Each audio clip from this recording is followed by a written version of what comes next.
So I have seen Godzilla now for 3 times, and obviously I have done the review trailer for this movie. Now I actually want to go and do the review itself. It's been a long time coming, and I've been waiting for a realistic depiction of Godzilla that I haven't really seen before. This movie honestly does deliver on that. It gives you a lot of intense action in this movie. It's really character driven. Bryan Cranston's in it, the guy who plays Kick-Ass. Aaron Taylor Johnson's in it. And then you've got Elizabeth Olsen, who's a newcomer and who's going to be Scarlet Witch in the new X-Men movies. Everybody in this cast does a really amazing job, even though the script is a bit cheesy at times. I would have to say that they did a good job with what they had. They made it realistic, they made it dark, they made it edgy. It was something that I, as a kid, have always wanted to see, a realistic depiction of what the Godzilla character is, and something that I knew from growing up as a kid and watching the 1984 version to all the other versions that came out from Japan, to even the ones where he's fighting different monsters like Mechagodzilla, Mothra, which is actually a reference that's in the movie. In the beginning you'll see, spoiler alert, in the little, he has like a little pet that's cocooned and stuff like that, and on one of the writings it said Mothra, and there's allusions to that in the school where you see a huge, like, kind of a poster of a butterfly and has the same color schemes as Mothra did in the older versions. Just little touches like that kind of added to the effect that this was a true Godzilla movie. The disappointment thing that you'll get into this later on is this really isn't a story about Godzilla. It is about the human characters, what they go through, and what would happen if this situation was real, and what people would have to go through if they one day found out that there's these giant monsters and it's destroying cities and it's causing havoc, and that is where these stories come into play. Now, there are some negative faults about this. One, Godzilla's not until halfway through the movie. I mean, you go to a movie that's titled Godzilla, you want to see the title character through the movie, right? Well, he's only in it for a couple scenes, which makes me believe maybe they're setting it up for a sequel. I don't know. With all the money that they're making from the cinemas, it wouldn't surprise me if down the road they started making more Godzilla movies from this. I mean, it really leaves the door open for sequels, and I really do want to see this grow.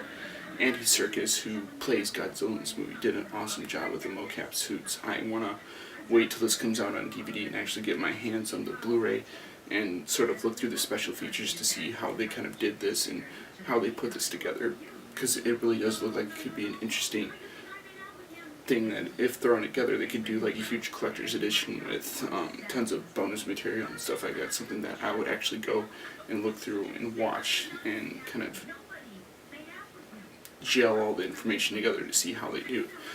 That's what I do with all my movies, is I buy the collector's editions because I want to see how they made the movies, because it gives you insight in how you can make movies not only better, but keep raising the bar for future movies.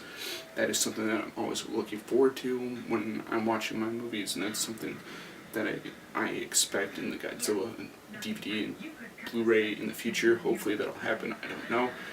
But for the bad parts, I listed Godzilla's not in until halfway through the movie.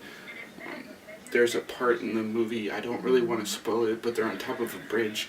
Basically, one of the monsters is kind of walking past, and you see him hold his weapon. He's got the little light on thing, and he's trying to be stealthy, like he's trying not to get caught by this thing who clearly wants to kill him. Why wouldn't he turn the light off with that? You see the radio kind of like flicker on and off and kind of make some noise, and then he turns it off, but why wouldn't he turn off the light that's on? Like, no military personnel that I would know of would leave their light on if they're trying to be stealthy. They'd turn everything off, they'd go dark is what they would call it. So, with that, there's some cheesiness in the movie. Like when they're in Las Vegas, like one of the monsters crashes through a casino, and people are kind of like running and screaming and stuff like that. That stuff is kind of cool, but it's also really cheesy and unbelievable, because why would he go to a random city just to destroy a whole bunch of casinos and strip clubs and stuff? I mean, come on, really?